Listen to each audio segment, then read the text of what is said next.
Assalamualaikum warahmatullahi wabarakatuh. Bertemu lagi dengan saya, Faisal Azhari Supriyanto. Kali ini kita akan membahas materi baru, yaitu sistem pendukung pengambilan keputusan.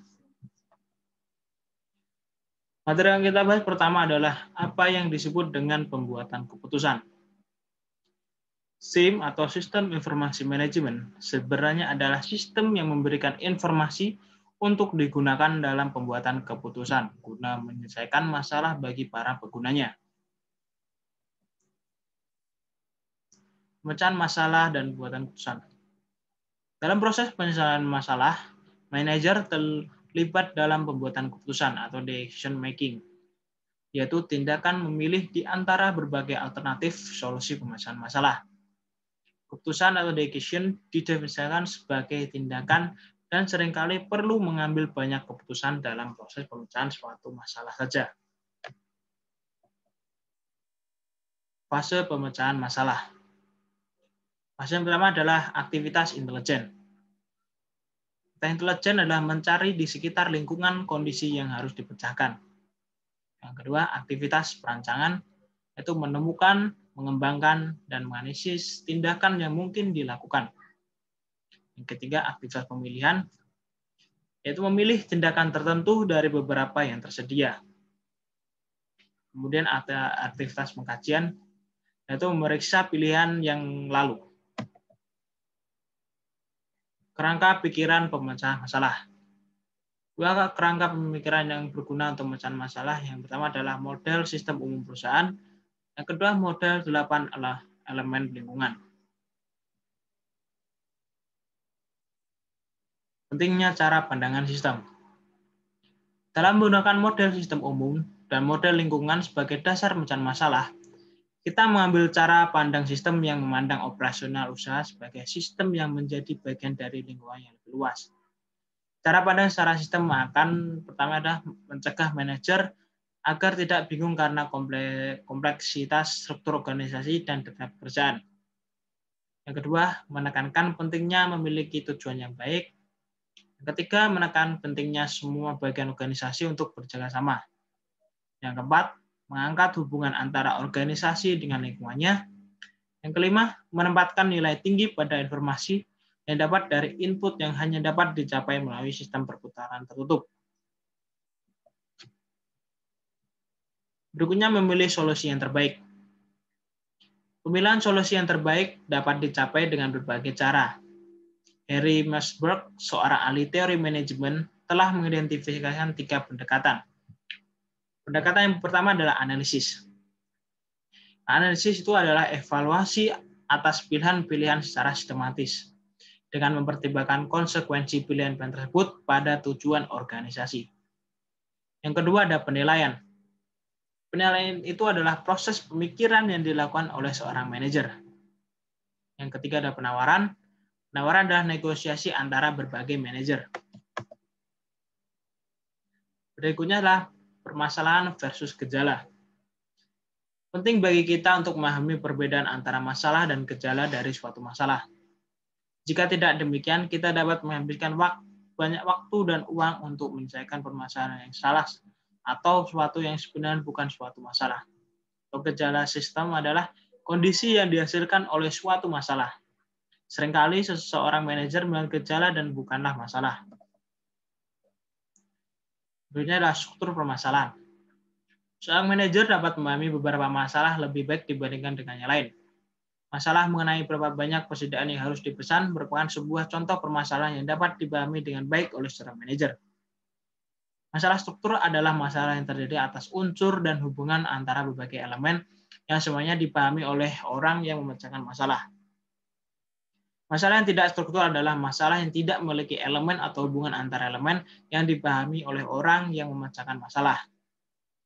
Masalah semi-struktur adalah masalah yang terdiri atas beberapa elemen atau hubungan yang dipahami oleh si pemaham masalah dan beberapa yang tidak dipahami. Berikutnya ada jenis keputusan. Keputusan terprogram, bersifat repetitif dan rutin dalam prosedur tertentu, digunakan untuk menanganinya sehingga keputusan tersebut tidak perlu dianggap de novo atau baru setiap kali terjadi. Kedua ada keputusan tidak terprogram. bersifat baru, tidak terstruktur, dan penuh konsekuensi. Sistem pendukung pengambilan keputusan. Istilah sistem pendukung pengambil keputusan atau DSS tetap digunakan untuk mendeskripsikan sistem yang didesain untuk membantu manajer memecahkan masalah tertentu. DSS tidak pernah ditujukan untuk menyelesaikan masalah tanpa bantuan dari manajer. Jenis masalah yang dapat diselesaikan adalah masalah yang semi terstruktur. Komputer dapat menyelesaikan bagian yang terstruktur dan manajer yang menyelesaikan masalah yang tidak terstruktur. Pemodelan matematika.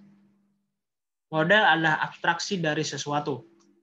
Model mewakili suatu objek atau aktivitas yang disebut entitas. Manajer menggunakan model untuk mewakili permasalahan yang harus diselesaikan, objek atau aktivitas yang menyebabkan masalah tersebut dengan entitas. Jenis model. Model fisik. Gambaran 3 dimensi entitasnya. Model fisik yang digunakan di dunia bisnis mencakup model skala untuk pusat perbelanjaan dan prototipe mobil baru. Model naratif menggambarkan entitas dengan kata-kata yang terucap dan tertulis. Model grafis menggambarkan entitas dengan abstraksi simbol dan bentuk.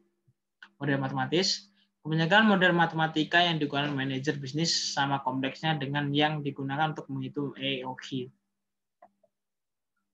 Penggunaan model. Penggunaan model ini ada 3, yaitu memberikan, mengartikan, memvalidasi komunikasi, dan memprediksi masa depan. Kesalahan model matematis. Kesalahan model matematis ini ada 4, yaitu model statis atau dinamis, model probabilitas atau deterministis, model optimisasi atau subtomisasi, dan model subtomisasi. Contoh permodelan. Contohnya ada harga produk, jumlah investasi pabrik yang dibutuhkan untuk menyediakan kapasitas untuk memproduksi produk, jumlah yang akan diinvestasikan dalam aktivitas pemasaran, dan jumlah yang akan diinvestasikan dalam lead bank. Kelebihan dan kelemahan permodelan. Kelebihan ada proses pemodelan menjadi bahan belajar. Kecepatan proses simulasi memungkinkan jumlah besar alternatif yang dapat dipertimbangkan dengan cara memberikan keputusan dalam waktu yang singkat. Kemudian ada kemampuan prediksi pandangan ke masa depan. Kemudian kelemahannya. Kelemahan yang pertama adalah kesulitan untuk membuat model sistem bisnis akan menghasilkan model yang tidak mencakup semua pengaruh terhadap entitas. Kedua ada kemampuan matematis tingkat tinggi.